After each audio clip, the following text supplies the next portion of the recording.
السلام علیکم دوستو ایسی قوم جس پر اللہ نے اپنا عذاب نازل فرمایا اور اس قوم کے تمام انسانوں کو بندر بنا دیا۔ اس قوم کے لوگ کون سا ایسا گناہ کرتے تھے جس پر اللہ نے ان پر عذاب نازل فرمایا، اور یہ لوگ بندر بننے کے بعد کتنی دیر زندہ رہے اور پھر ان کو کس قدر دردناک موت آئی۔ جب یہ لوگ بندر بن گئے تو اپنے عزیز و اقارب کو دیکھ کر ان کو کیا کہتے تھے، اور کیا آج کے دور میں پائے جانے والے بندر اسی قوم کے ہیں؟ ان تمام سوالات کے جوابات آج کی اس ویڈیو میں ہم آپ کو بتائیں گے، لہٰذا گزارش ہے کہ ویڈیو کو آخر تک ضرور دیکھیں۔ انسانوں کے بندر بننے کی ابتدا حضرت داؤد علیہ السلام کے دور میں ہوئی۔ اس واقعے کا پس منظر کچھ یوں ہے کہ حضرت داؤد علیہ السلام اور ان کی قوم سمندر کنارے ایلا نامی گاؤں میں رہتے تھے، اور ان کی تعداد 70,000 کے قریب تھی۔ یہ قوم بڑی خوشحال تھی اور اللہ کی بڑی فرما بردار قوم تھی۔ اس قوم کو اللہ نے بے شمار نعمتوں سے نوازا تھا۔ ہر طرف سرسبز و شاداب باغات اور ہر طرف ہریالی ہی ہریالی تھی، اور اللہ تعالیٰ کی بے پناہ کرم نوازی تھی۔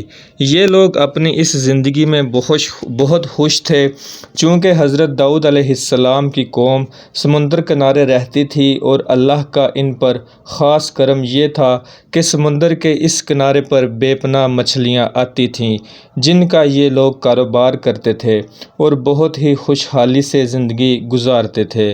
جب یہ قوم اللہ کی نعمتوں سے خوشحال ہو گئی اور اللہ کی نافرمانی پر اتر آئی اور طرح طرح کے گناہوں میں مبتلا ہو گئی، اور پھر اللہ نے ایک دن اس قوم کا امتحان لینے کا ارادہ کیا، اور اللہ نے حضرت داؤد علیہ السلام کو وحی نازل کی کہ اپنی قوم سے کہہ دیں کہ ہفتے والے دن مچھلیوں کا شکار کرنا بند کر دیں۔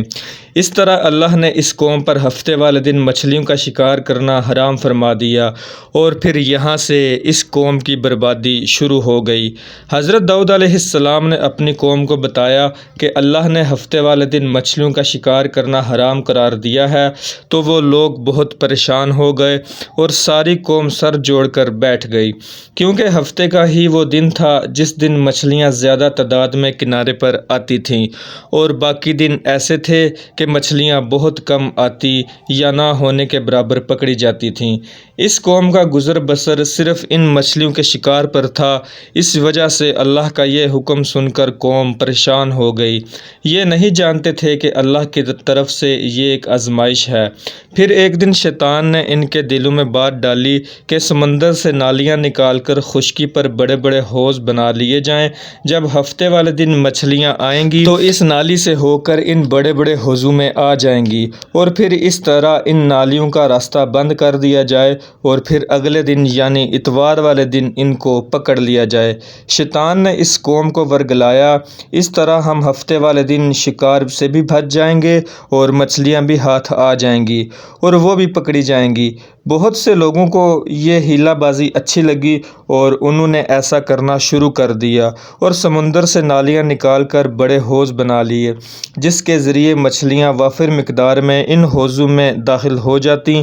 اس قوم کے بدبخت لوگوں کو شیطان کا یہ ہیلہ بہت پسند آیا، لیکن اس قوم نے یہ نہ سوچا کہ جب مچھلیاں سمندر سے حوض میں آ کے قید ہو گئیں تو پھر مچھلیوں کا شکار ہی ہو گیا۔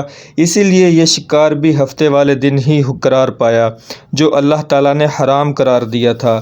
اس موقع پر یہودیوں کے 3 گروہ ہو گئے۔ کچھ لوگ ایسے تھے جو شکار کے اس شیطانی ہیلے سے منع کرتے تھے اور خود ناراض و بیزار ہو کر رہا کرتے تھے، اور کچھ لوگ اس بات کو برا جان کر خاموش رہے، لیکن انہوں نے شکار نہ کیا اور دوسروں کو منع بھی نہیں کرتے تھے، بلکہ یہ منع کرنے والوں کو بھی کہتے تھے کہ تم لوگ ان کو نصیحت کیوں کرتے ہو جنہیں اللہ عنقریب ہلاک کرنے والا ہے اور ان پر اپنا دردناک عذاب نازل کرنے والا ہے۔ اور کچھ لوگ جو ہفتے والے دن شکار کرنے لگے اور خرید و فروخت کرنے لگے۔ پھر حضرت داؤد علیہ السلام نے ان کو اللہ کے عذاب سے ڈرایا، چنانچہ وہ لوگ جو دل میں برا جانتے تھے انہوں نے اور نافرمانوں نے اپنے درمیان ایک دیوار کھڑی کر دی، جس کی ایک طرف وہ نافرمان لوگ رہتے اور دوسری طرف باز رہنے والے رہتے۔ حضرت داؤد علیہ السلام نے اس قوم کے نافرمانوں کو بارہا سمجھایا اور ڈرایا، لیکن یہ لوگ باز نہ آئے اور اسی طرح اللہ کی نافرمانی کرتے رہے اور شکار کرتے رہے۔ پھر ایک دن حضرت داؤد علیہ السلام نے غضبناک ہو کر شکار کرنے والوں پر لعنت فرما دی۔ اس کا اثر یہ ہوا کہ خطا کاروں میں سے کوئی بھی گھر سے باہر نہ نکلا۔ یہ منظر دیکھ کر کچھ لوگ ان کی دیواروں پر چڑھ گئے تاکہ معلوم ہو سکے کہ وہ لوگ کس حال میں ہیں۔ جب ان لوگوں نے نافرمانوں کو دیکھا تو وہ سب کے سب بندر بن چکے تھے۔ اللہ نے ان کی نافرمانی کی وجہ سے ان پر اپنا عذاب نازل فرمایا اور ان کو انسانوں سے بندر بنا دیا۔ جب لوگ ان کے گھر کا دروازہ کھول کر اندر داخل ہوئے تو وہ بندر اپنے رشتہ داروں کو پہچانتے تھے، اس کے پاس آ کر ان کے کپڑوں کو سونگھتے تھے اور زار کتار روتے تھے، لیکن وہ کچھ بول نہ سکتے تھے۔ اللہ کے ان نافرمان لوگوں کے بندر بن جانے کی تعداد تقریباً 12,000 تھی۔ سورہ بقرہ میں آتا ہے، اور کیا تم نے نہ دیکھا کہ وہ لوگ جنہوں نے ہفتے والے دن نافرمانی کی تو ہم نے ان سے فرمایا کہ ہو جاؤ دھتکارتے ہوئے بندر، تو وہ بندر بن گئے۔ اسی طرح حضرت داؤد علیہ السلام کی قوم کے 12,000 لوگ بندر بن گئے۔